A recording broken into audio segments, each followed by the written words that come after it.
आज की वीडियो में हम करने वाले हैं remedial teaching.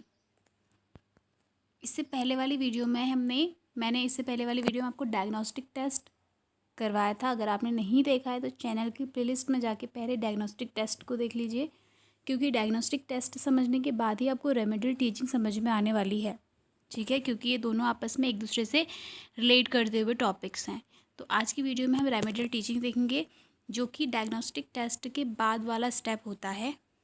Okay, diagnostic test हमने पहले वाली वीडियो में कर लिया था। ये सारे टॉपिक्स हमारे इससे पहले वाली वीडियो में कवर हो गए थे, पार्ट फर्स्ट जो उसका था। आज हम लोग करने वाले हैं रेमेडियल टीचिंग। रेमेडियल टीचिंग होती क्या है, उपचारात्मक शिक्षण क्या होता है। उपचारात्मक शिक्षण से पहले डायग्नोस्टिक टेस्ट हम कर चुके हैं। अब देखते हैं, देखिए जैसे कि फ्रेंड्स मैंने आपको बताया था कि जो हमारी डायग्नोस्टिक टेस्ट होता है उसमें क्या होता है कि हम किसी भी बच्चे की प्रॉब्लम को फाइंड करते हैं। बच्चे को डायग्नोस किया जाता है कि उसको कोई प्रॉब्लम है, अगर कोई अधिगम संबंधी उसको कोई परेशानी आ रही है तो क्यों आ रही है, उस बच्चे को डायग्नोस किया जाता है। कुछ क्वेश्चंस पूछे जाते हैं उसे बेसिक से। जैसे मैंने आपको एग्जांपल पहले भी बताया था कि जैसे आप डॉक्टर के पास जाते हो अपनी बीमारी का इलाज करवाने, तो डॉक्टर पहले आपको डायग्नोस करता है, आपसे कुछ क्वेश्चंस पूछता है। ठीक है, डायग्नोस में हम बच्चे की प्रॉब्लम को जानते हैं। अब आपको उसकी प्रॉब्लम पता चल गई है डायग्नोस्टिक प्रोसेस के थ्रू। आपने उसको डायग्नोस कर लिया, उसका निदान कर लिया है। अब आपको प्रॉब्लम पता है कि हाँ ये इसकी प्रॉब्लम है, इस बच्चे को इस पर्टिकुलर सब्जेक्ट में या इस पर्टिकुलर एरिया में प्रॉब्लम है। अब आप क्या करोगे, अब आप उसकी प्रॉब्लम का जो सॉल्यूशन निकालते हो, उसको जो उपचार देते हो, वही उपचारात्मक शिक्षण के अंदर आता है। डायग्नोस्टिक टेस्ट के थ्रू जो प्रॉब्लम आपने डायग्नोस की है बच्चे की, अब उसे आप जो सॉल्यूशन देने वाले हो, जो भी उसकी समस्या का आप निदान के बाद जो उसकी समस्या में आप उसको रेमेडी देने वाले हो, उपचार देने वाले हो, उसको हम बोलते हैं उपचारात्मक शिक्षण। जैसे डायग्नोस करने के बाद डॉक्टर आपको दवाई देता है ना, तो वो दवाई क्या होती है, रेमेडी होती है, जो उस बीमारी को ख़त्म कर देती है। सेम ऐसे ही उपचारात्मक शिक्षण का होता है। तो ये आपस में दोनों रिलेट करते हैं। जैसे कि आप फ्लो चार्ट से भी दिख रहा होगा आपको, diagnostic test plus remedial teaching, जब ये दोनों आपस में मिल जाते हैं किसी भी टीचिंग लर्निंग प्रोसेस में, तो ये दोनों निदान और उपचार, पहले निदान करोगे फिर उसका उपचार करोगे, ये दोनों मिलकर ही बालक के अधिगम में सुधार लाते हैं और उसके व्यवहार में सकारात्मक परिवर्तन कर सकते हैं। ठीक है, तो रेमेडियल टीचिंग बस इतनी ही है कि जो बच्चे की प्रॉब्लम है उसका आप सॉल्यूशन जो देते हो, उसी को हम रेमेडियल टीचिंग के अंदर डिस्कस करते हैं। इसका मीनिंग देख लेते हैं कि रेमेडियल टीचिंग का मीनिंग क्या होता है। अर्थ देखिए, जो उपचार शब्द है ये चिकित्सा शास्त्र की देन है। मतलब जो उपचार शब्द है ये कहीं ना कहीं मेडिसिन के फील्ड से आया हुआ है, उसी की देन है, विज्ञान की देन है। कमजोर तथा शिक्षण में पिछड़े बालकों के निदानात्मक मूल्यांकन के बाद उनकी कमजोरी के क्षेत्र में सुधार के लिए उपचारात्मक शिक्षण का उपयोग किया जाता है। ये एक शिक्षण विधि है जो बालकों को अपने मानसिक स्तर के अनुरूप प्रगति करने का अवसर देती है। इसको हम चिकित्सा शास्त्र की देन इसलिए बोल रहे हैं क्योंकि ये ज़्यादातर हॉस्पिटल्स में यूज़ होती है। विज्ञान के क्षेत्र ने ही इसको आविष्कार किया है इस शब्द का। डॉक्टर्स ही इसका यूज़ करते हैं, डायग्नोस करके पेशेंट को रेमेडीज़ देते हैं। तो वहीं से ये वर्ड लेके आए हैं हम लोग अपने टीचिंग एजुकेशन के फील्ड में। इसमें हम लोग किसी भी बच्चे, कमज़ोर बच्चे की, पिछड़े बालक की प्रॉब्लम का उसका निदानात्मक मूल्यांकन करते हैं। पहले उसको डायग्नोस करते हैं, उसके बाद उसकी कमजोरी में सुधार लाने के लिए उसको उपचार दिया जाता है। वही उपचारात्मक शिक्षण कहलाता है। देखा जाए तो ये कहीं ना कहीं एक टीचिंग मेथड होता है जिसके थ्रू हम बच्चे को कहीं ना कहीं इनडायरेक्टली, बच्चे की प्रॉब्लम फाइंड करने के बाद बच्चे को पता भी नहीं चलता और हम उसकी प्रॉब्लम का सॉल्यूशन भी उसको दे देते हैं।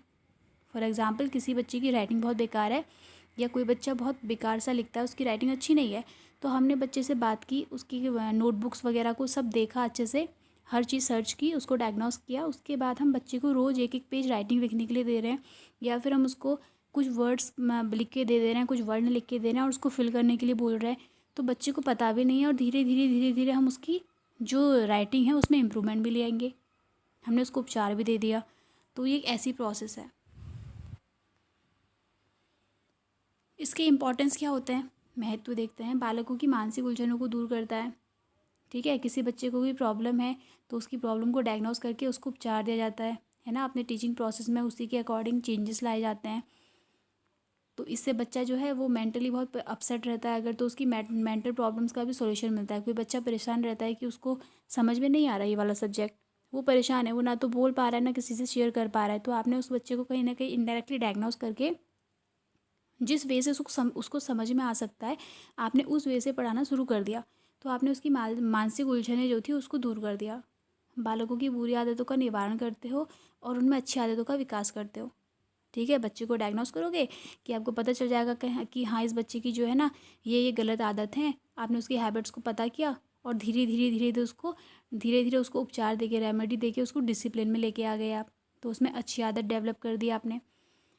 फॉर एग्ज़ाम्पल कोई बच्चा अपने थंब को मुंह पर डालता है, छोटे छोटे बच्चे करते हैं ना, अपना थंब मुंह पर डाल के उसको सक करते हैं, तो आपने उस बच्चे को डायग्नोस किया, देखा, उसको ऑब्जर्व किया और उसके बाद आपने उसको कोई भी टाइप की remedy they the. For example उसके हाथ को आपने उसके हाथ में आपने कोई ऐसे कलर वलर दे दिए, उसको हर टाइम आप इंगेज रख रहे हो क्लास में, तो उसको मौका ही नहीं मिल रहा है कि वो अपने थंब को सक करे, मुँह पर डाले।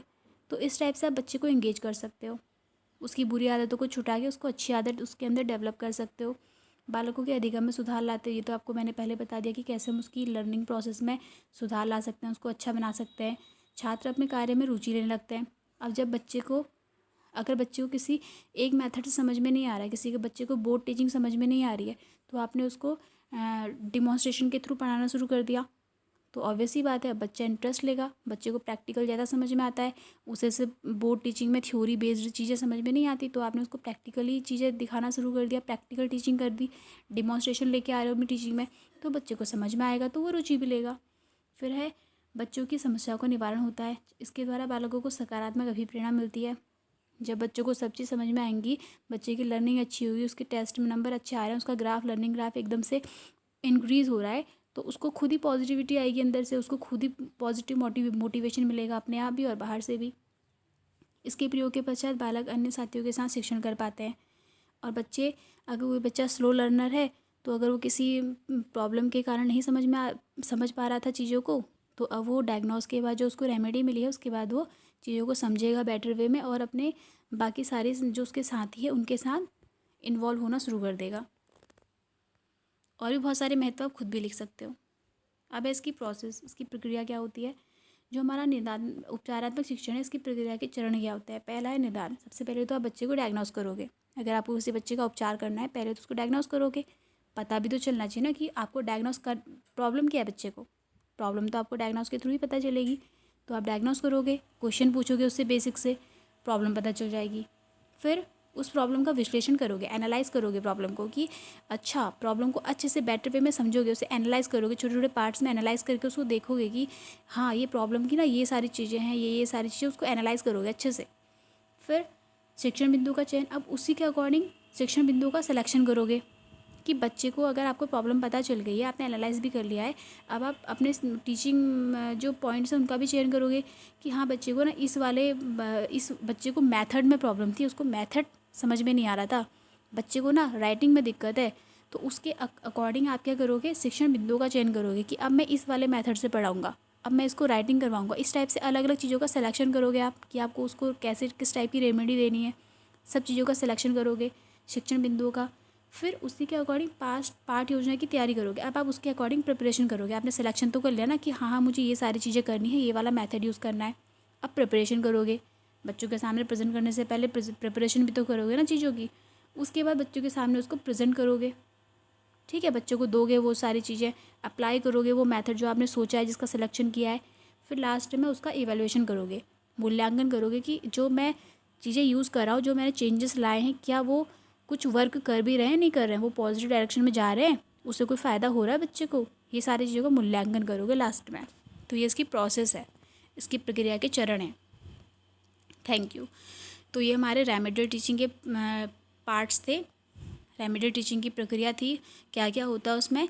इसके बाद वाली वीडियो में अब मैं आपको इसके बाद ग्रेडिंग सिस्टम करवाने वाली हूँ। ये हमारे एग्ज़ाम के पॉइंट ऑफ व्यू से बनाई गई वीडियो हैं, जो कि अगर आपने पहले इन सारे टॉपिक्स को अच्छे से पढ़ा हुआ है तो आपको बेटर समझ में आएंगे। इससे पहले डायग्नोस्टिक टेस्ट जरूर देख लीजिएगा, अगर नहीं देखा है तो चैनल की प्लेलिस्ट में जाके उसे देख लें और उसके बाद रेमेडियल टीचिंग देखेंगे तो आपको ज़्यादा बेटर समझ में आएगा। अगर वीडियो अच्छी लगी हो तो ऐसे ही अच्छी वीडियोज़ के लिए चैनल को सब्सक्राइब कर दीजिएगा और अपने फ्रेंड्स को शेयर कर दीजिएगा। Thank you.